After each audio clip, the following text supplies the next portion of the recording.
నమస్కారం. సుఖీభవకు స్వాగతం. ఈ రోజు సుఖీభవలో క్యాన్సర్లకు ఆయుర్వేద వైద్యం, పక్షవాతానికి సరికొత్త చికిత్స, ఎండాకాలంలో బీరు ఒంటికి చలవ చేస్తుందా, మెదడుకు కోతలేని సర్జరీ, న్యూరో ఎండోస్కోపీ, ఇంకా హెల్త్ టిప్. క్యాన్సర్ అనేది ప్రాణాంతకమే కాదు, మొండి జబ్బు కూడా. చికిత్సలకు ఒక పట్టాన లొంగదు. కీమో, రేడియేషన్ వంటి చికిత్సల్ని తీసుకోవాలి. వీటి మూలంగా దుష్ఫలితాలు కూడా ఎక్కువగానే కనిపిస్తూ ఉంటాయి. ఇలాంటప్పుడు అనుపానంగా ఆయుర్వేద పరిష్కారాల్ని ప్రయత్నిస్తే మంచి ఫలితం ఉంటుంది. అలాగే ముందు నుంచి కూడా ఆయుర్వేద జీవనశైలి, ఆహార విహారాలను ఆచరిస్తూ ఉంటే క్యాన్సర్లకు ఆదిలోనే అడ్డుకట్ట వేయొచ్చని చెబుతారు నిపుణులు. క్యాన్సర్లను కట్టడి చేసేందుకు ఆయుర్వేదం చెబుతున్న చికిత్సలు, పరిష్కార మార్గాల గురించి ఇప్పుడు తెలుసుకుందాం.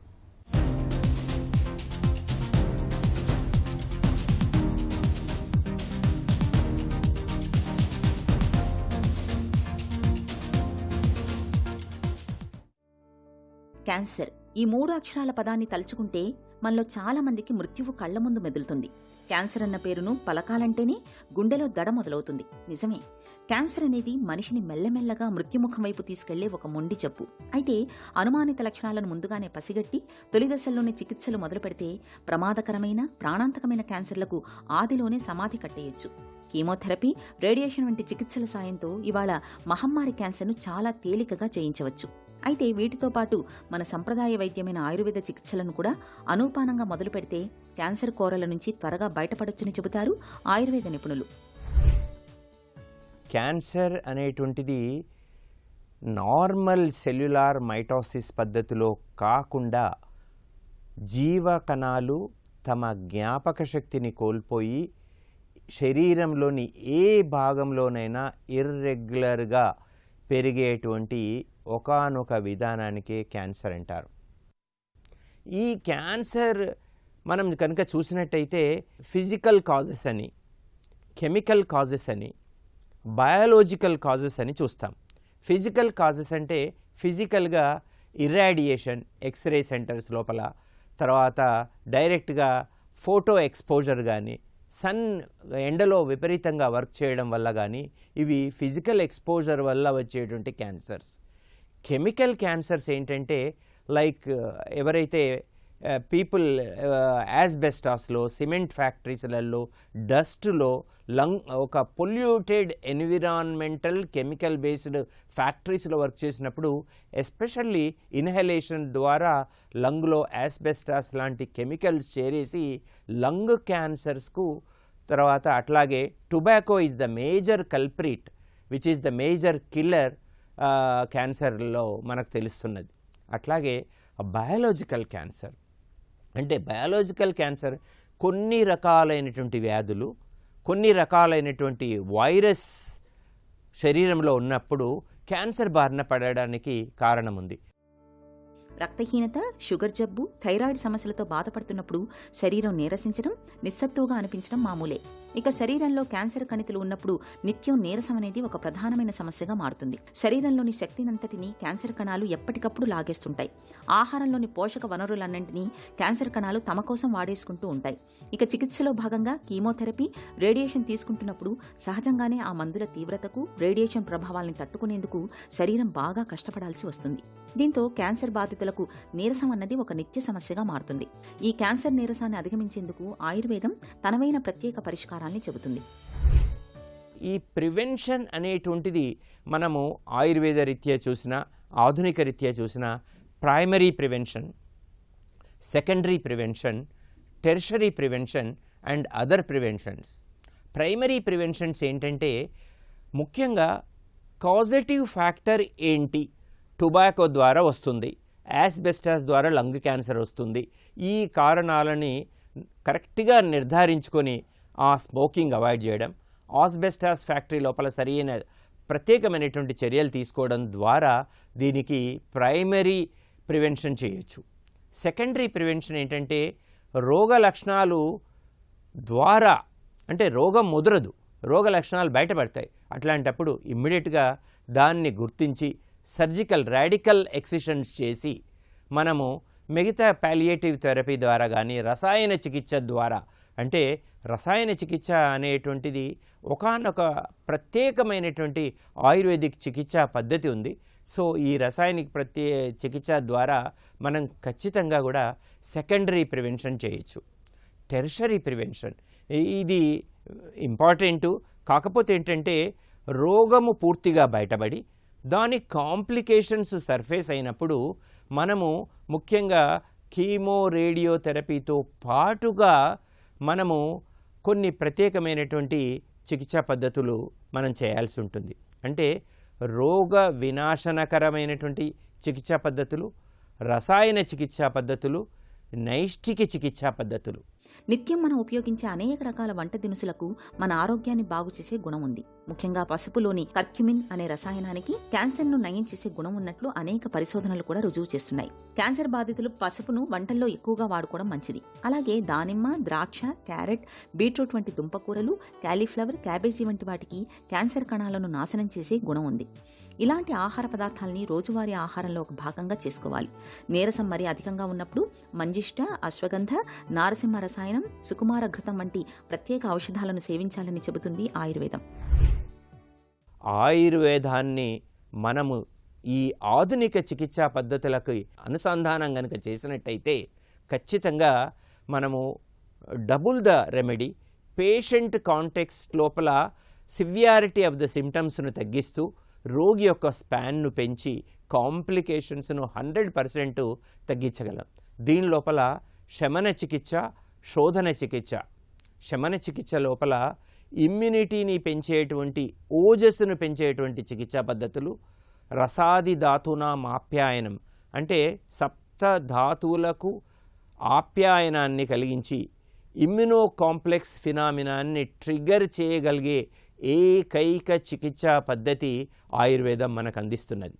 దీని లోపల మా ప్రత్యేకమైనటువంటి రీసెర్చ్ ఓరియంటెడ్ థెరపీ మేము దాదాపు ప్రతి నెలకు 30-40 మందికి ఈ క్యాన్సర్ బారిన పడిన వాళ్ళకి ఇస్తున్నాం. హీరక భస్మము, స్వర్ణ భస్మము, గోమూత్ర శిలాజిత్తు, గుడుచి సత్వాలతో తయారు చేసి ఆయా రోగులను దోషానుసారం వర్గీకరించి వారిని పర్టికులర్గా క్లాసిఫై చేసి 100 to 200 milligrams dosage 9 months to 1 year వరకు మనకంటే మిగతా కీమో రేడియేషన్ థెరపీలతో పాటుగా మనం ఇచ్చినట్టయితే మనకు సంపూర్ణమైన నిర్హరణం చేయడానికి ఆస్కారం ఉంది. క్యాన్సర్కు చికిత్స తీసుకుంటున్న కాలంలో శారీరక బాధలతో పాటు మానసికంగా అంతులేని వేదన కనిపిస్తుంటుంది. తీవ్రమైన ఒత్తిడికి లోనవుతుంటారు.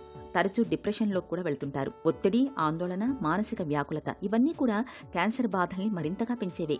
వీటిని తట్టుకునేందుకు ప్రతినిత్యం యోగా, ధ్యానం, ప్రాణాయామం వంటి వాటిని సాధన చేయడాన్ని ఒక అలవాటుగా మార్చుకోవాలి.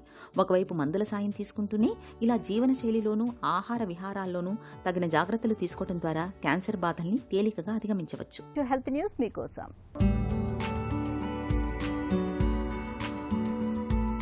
ప్రపంచవ్యాప్తంగా వైకల్యం మరణానికి దారితీస్తున్న ప్రధాన కారణాల్లో పక్షవాతం ఒకటి. ఈ విపత్తు నుంచి బతికి బయటపడ్డ వారిలో ఎంతో మంది సరిగ్గా కదల్లేక ఇంటికే పరిమితమవుతున్నారు. ఇలాంటి దుస్థితిని తప్పించడానికి పరిశోధకులు చాలా కాలంగా ప్రయత్నిస్తున్నారు. మెదడు దెబ్బతినడాన్ని నివారించడానికి, పక్షవాతం అనంతరం నాడులు తిరిగి కోలుకోవటానికి తోడ్పడే కొత్త చికిత్సల కోసం అన్వేషిస్తున్నారు. ఈ నేపథ్యంలో రక్తనాళం ద్వారా ఇచ్చే తాజా చికిత్స ఒకటి మేలి మలుపుగా కనిపిస్తోంది. ఇది మెదడు ఎక్కువగా దెబ్బతినకుండా చూడటంతో పాటు మరింత బాగా కోలుకునేలా చేస్తూ ఉండటం గమనార్హం. దీని ప్రాథమిక ఫలితాలు న్యూరో థెరప్యూటిక్స్ పత్రికలో ప్రచురితమయ్యాయి. పక్షవాతం వచ్చినప్పుడు దెబ్బతినే అవకాశం గల మెదడు కణజాలం చుట్టూ ఇది పొరలా ఏర్పడటం ద్వారా నాడులు చనిపోకుండా కాపాడుతున్నట్లు, వాపు ప్రక్రియను తగ్గిస్తున్నట్లు పరిశోధకులు భావిస్తున్నారు. పక్షవాతం బారిన పడ్డప్పుడు తొలి 6 నుంచి 12 గంటల్లో ఈ మందును రక్తనాళం ద్వారా ఇవ్వాల్సి ఉంటుంది. ఇది మెదడులోని భాగాలు దెబ్బతినటాన్ని తగ్గిస్తున్నట్లు కొందరిపై నిర్వహించిన ప్రయోగ పరీక్షల్లో తేలడం గమనార్హం. అలాగే మాటలు, కదలికలు త్వరగా తిరిగి వచ్చినట్లు బయటపడింది. ఒక్క ప్రామాణిక చికిత్స మాత్రమే తీసుకున్న వారితో పోలిస్తే వీళ్లు రోజువారీ పనులు మరింత త్వరగా చేసుకునే విధంగా కోలుకున్నట్లు కూడా వెల్లడైంది. చికిత్సను బాగా తట్టుకోవటం, తీవ్రమైన దుష్ప్రభావాలు ఏవీ లేకపోవటం మరో మంచి విషయం. నడినెత్తిన ఎండ చుర్రుమనిపిస్తున్నప్పుడు చల్లగా ఏదైనా తాగాలనిపిస్తుంది. అయితే ఇలాంటప్పుడు మనలో చాలా మందికి కూల్ డ్రింకులు, ఆపై బీరు బుడ్డీలు గుర్తుకొస్తూ ఉంటాయి. మిగతా వారి మాట ఎలా ఉన్నా కుర్రకారు మాత్రం బీరు బాటిళ్లకే ఓటు వేస్తూ ఉంటారు. బీరు తాగితే ఒంటికి చలవ చేస్తుందని, వేసవి తాపం తగ్గుతుందన్న నమ్మకంతో ఈ ఎండాకాలంలో బాటిల్లో కొద్దీ బీరును తాగేస్తూ ఉంటారు. అసలు ఈ నమ్మకంలో నిజమెంత? బీరు తాగితే నిజంగానే చలవ చేస్తుందా అంటే కాదనేదే సమాధానం. బీరు తాగటం ఆరోగ్యానికి ఎందుకు మంచిది కాదో ఇప్పుడు తెలుసుకుందాం.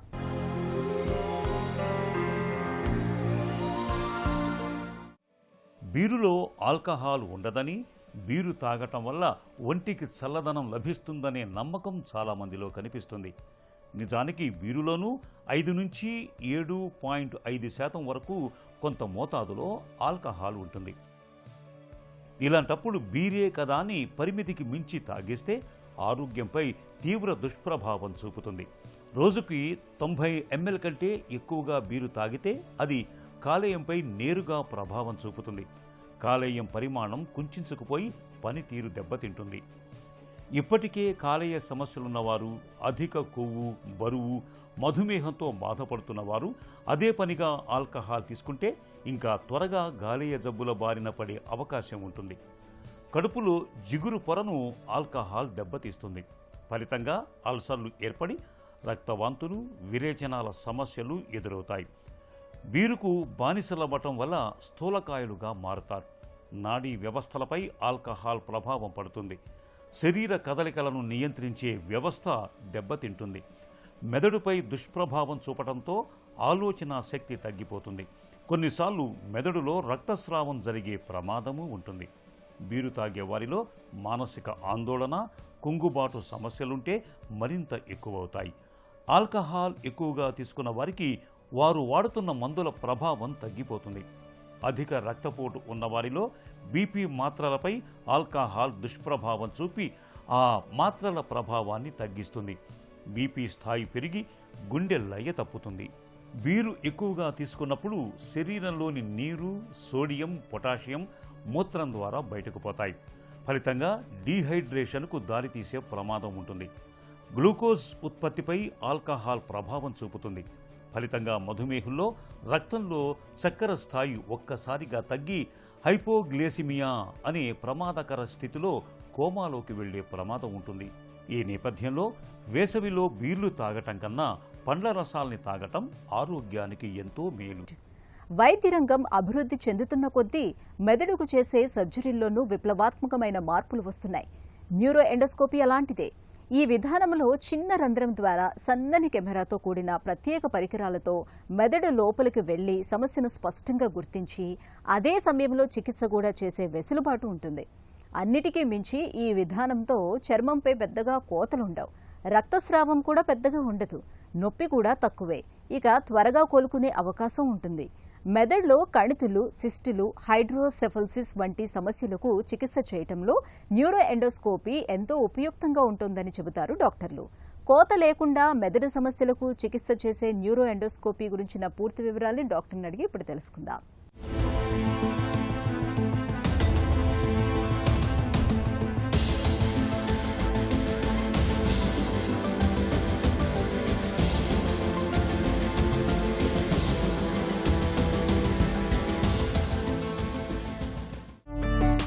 న్యూరో ఎండోస్కోపీ అంటే ఏమిటి? దీని ప్రత్యేకత ఏంటి? న్యూరో అంటే నరాల్లో, ఎండోస్కోపీ అంటే స్కోప్ ద్వారా చూడడం. ఇనీషియల్గా వాళ్ళు నోట్లో గొట్టంలో వేసి చూసేవాళ్ళు, ఛాతిలో వేసి చూసేవాళ్ళు అట్ దట్ టైం. సో ఇప్పుడు అదే ఎండోస్కోప్ని బ్రెయిన్లో వేసి చూస్తే న్యూరో ఎండోస్కోపీ అంటారు.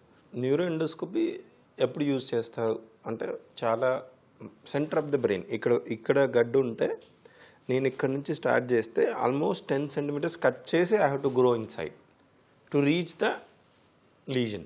సో ఈ neuro endoscopy will help us to reach the lesion with minimal invasiveness. చిన్నగా కట్ చేసుకొని ఎక్కువ పక్కద నార్మల్ బ్రెయిన్ డిస్టర్బ్ చేయకుండా జాగ్రత్తగా లోపల వెళ్ళడానికి హెల్ప్ అవుతుంది. ఓపెన్ బ్రెయిన్ సర్జరీతో పోలిస్తే న్యూరో ఎండోస్కోపీతో ఉన్న ప్రయోజనాలేంటి? ఇప్పుడు సర్ఫేస్ మీద లీజన్ ఉంది, ఇక్కడ జస్ట్ బోన్ తీయగానే కనిపిస్తుంది, దానికి ఎందుకు న్యూరో ఎండోస్కోపీ అవసరం లేదు. బట్ పీపుల్ కమ్ విత్ నేర్చుకున్నారు, యూట్యూబ్ చూసారు, లేదా టాపిక్ విన్నారు, అరే స్కోప్తో వాడారు, they come that prefix mind సెట్లో వస్తారు, నాకు ఇది కావాలని. అది మనకి హెల్ప్ అవుతుందా లేదా అనాటమీ డిసైడ్ చేస్తుంది. అదే లోపల ఉన్నది డీప్లో ఉన్నప్పుడు, సో డీప్లో ఉన్నప్పుడు ఎక్కువ కట్ చేసి ఓపెన్ చేసి పక్క టిష్యూ మినిమల్గా లోపల వరకు వెళ్ళి తీయగలిగితే, మ్యాక్సిమం సేఫ్ ఎక్సిషన్ చేయగలిగితే, that is the idea of neuro endoscopy. And that has a set of indications. ఈ గడ్డు ఉంది, వాటర్లో ఉన్నాయి, దూరంగా ఉంది, వేరే మెయిన్ వెజిల్స్ దగ్గర ఉన్నాయి, ఎంత తీయగలుగుతాము, దానికి న్యూరో ఎండోస్కోపీ హెల్ప్ అవుతుంది. న్యూరో ఎండోస్కోపీ ఎవరికి అవసరం, ఎలాంటి సమస్యల్లో ఉపయుక్తంగా ఉంటుంది? అరౌండ్ 70 to 80% మందికి మిడ్ లైన్ అంటే మధ్యలో ఉన్న ట్యూమర్స్కి, వెంట్రికులర్ ట్యూమర్స్ అంటారు, వెంట్రికల్స్ లోపల ఉన్న ట్యూమర్స్కి, deep seated tumours, for example ముక్కు పిట్యూటరీ గ్లాండ్ అంటారు, దాన్ని మనం ముక్కులోంచి చేస్తాం. ఇట్లా బ్రెయిన్లోంచి చేయడం కన్నా ముక్కులోంచి చేసినప్పుడు డైరెక్ట్గా రీచ్ అవుతాం, బ్రెయిన్ తక్కువ డిస్టర్బ్ చేస్తాం, అండ్ లైఫ్ స్టైల్ తొందరగా వెళ్ళిపోతారు. ఇలాంటి ట్యూమర్స్కి న్యూరో ఎండోస్కోపీ చాలా హెల్ప్ అవుతుంది. న్యూరో ఎండోస్కోపీలో ఏం చేస్తారు? బ్రెయిన్లో వెంట్రికల్ ఉంటుంది, వెంట్రికల్లో వాటర్ ఉంటుంది. So water becomes a medium for us to see, go, cut, remove the lesions which is grown extra. అదే ట్రాన్స్ నేజల్ ఎండోస్కోపీ అంటారు. ఏది ఇక్కడ మనకు సినిమాలో చూపిస్తారు కదా, ఇలా కట్ చేయగానే చనిపోతారు. అంటే మేజర్ వెజిల్స్ ఇట్లా టర్న్ అయ్యి రెండు ఇట్లా పక్కకి వెళ్ళి డివైడ్ అవుతాయి, అక్కడే పిట్యూటరీ గ్లాండ్ ఉంటుంది. సో ఇక్కడ నుంచి ఇవన్నీ డిస్టర్బ్ చేయకుండా we can go and attack the pituitary gland lesions. అక్కడ సిస్ట్ వచ్చినా, ట్యూమర్ వచ్చినా, లేదా స్కల్ బేస్లో ఇన్ఫెక్షన్ వచ్చినా, లేదా కొన్నిసార్లు CSF రైనోరియా అంటారు, వాటర్ లీక్ అవుతుంది. సో దీనికోసం మన పొజిషనింగ్ కానీ మన యూజ్ చేసేదాన్ని depends upon what lesions. For example ventricular ట్యూమర్స్లో ఉంటే ఎలా వెళ్ళాలి అనేది మన pre op CT scan, pre op MRI, and also navigation. అంటే మేజర్ ట్రాక్స్ ఎక్కడ ఉన్నాయి, ఆ ట్రాక్స్ అవాయిడ్ చేసుకుంటూ లోపల వరకు ఎలా రీచ్ అవుతాం, రీచ్ అయినప్పుడు మనం ఏం ప్రాబ్లమ్స్ ఎక్స్పెక్ట్ చేయొచ్చు, ఆ దాంట్లో ఏ వెజిల్స్ పక్కన ఉన్నాయి, దానికి ఎంత తీయగలుగుతాం అనేది చూసుకొని అకార్డింగ్లీ న్యూరో ఎండోస్కోపీలో వెరీ అగ్రెసివ్ ట్యూమర్స్, మొత్తం విజువల్ ఏరియా అంతా రెడ్ అయిపోతుంది. ఎండోస్కోపీ ఎంత 4 mm ఉంటుంది.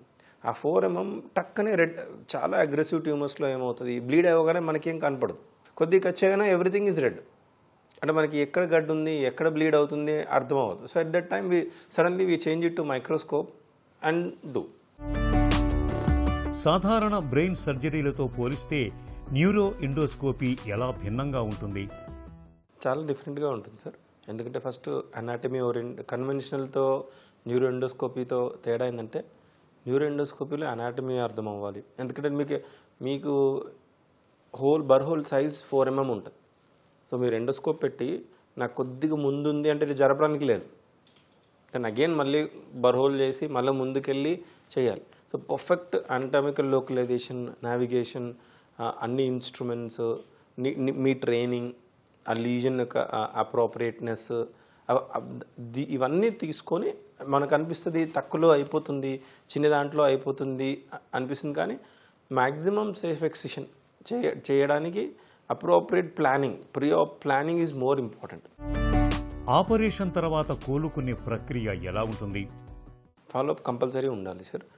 న్యూరో ఎండోస్కోపీ ప్రొసీజర్ తర్వాత మనం దేనికోసం న్యూరో ఎండోస్కోపీ చేస్తున్నాం, బ్రెయిన్కా, స్పైన్కా, ఆ బ్రెయిన్లో కూడా ఏ గడ్డకి, ఫర్ ఎగ్జాంపుల్ పిట్యూటరీ ఉంది, న్యూరో ఎండోస్కోపీ చేసాం. పిట్యూటరీ సర్జరీ తర్వాత బ్రెయిన్ వాటర్ లీక్ అవుతున్నాయా, లేకపోతే ఇన్ఫెక్షన్ అయిందా, లేకపోతే హార్మోన్స్ డిస్టర్బెన్స్ అయినాయా, ఇలా ఏమైనా ఉంటే వెంటనే వీ హ్యావ్ టు కాల్. లేదు అంటే 1 week to first visit 1 week, తర్వాత 3 weeks, తర్వాత 1 month, తర్వాత 3 months.